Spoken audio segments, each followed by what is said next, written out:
views in Amsterdam. The 7 arched bridges over Reguliersgracht or Reguliers Canal. This beautiful and unique view of all 7 bridges at once can only be seen from here on waters of the Herengracht. Our kind captain will be slowing down to give everyone a chance to catch a photo of this unique sight.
While nobles ruled elsewhere in Europe, here in Amsterdam, it was the self-made merchants.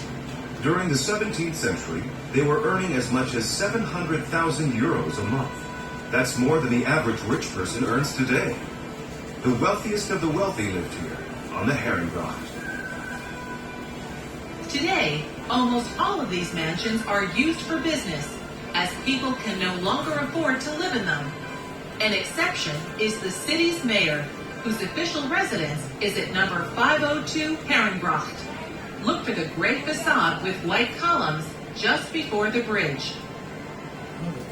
The golden age of the 17th century was a stellar time for Amsterdam. From politics and the economy to arts and science, everything flourished.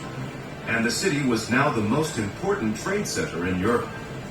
There are many reasons for Amsterdam's astounding success.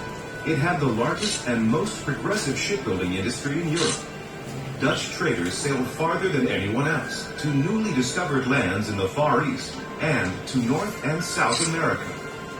They organized into companies like the Dutch East Indian Company and the Dutch West Indian Company.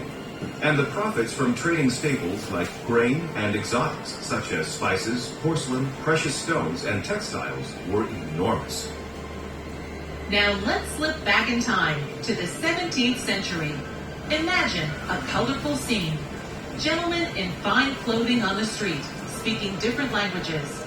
Elegantly outfitted ladies stepping down into horse-pulled carriages. The clatter of wheels on cobblestones. And dare we mention it, an unpleasant waft of sewage coming from the canal. Building restrictions limited houses to a width of no more than 6 meters, or 18 feet. But those who could afford got around this by buying 2 adjacent lots and building a double house. Some of these double homes even had 2 different facades. There was no restriction on depth, and with 20 to 40 rooms, a large private garden, and a coach house behind that, mansions often stretched all the way over to the next street. We're now at the so-called Golden Bend of the Herengracht, the most lavish section of all. Imagine going into one of these sumptuous homes. On the first floor, an elegant entrance hall with marble floors, high ceilings, and chandeliers. Mirrors were strategically positioned to create an illusion of even more space. And single-lot houses would often have a fake door on the side of the entryway to make them appear bigger than they were. Rooms were richly decorated with painted wallpaper, oil paintings, fine sculptures, and exotics such as Turkish rugs and Persian silks. In the second half of the 17th century, Parisian furniture, Louis XVI style, was very much in vogue. As a gentleman, you might join your host in a deep-colored smoking room. A lady, your hostess would receive you in a light blue salon or tea room. Here, you'd sip imported tea from China while looking out over a beautifully manicured garden.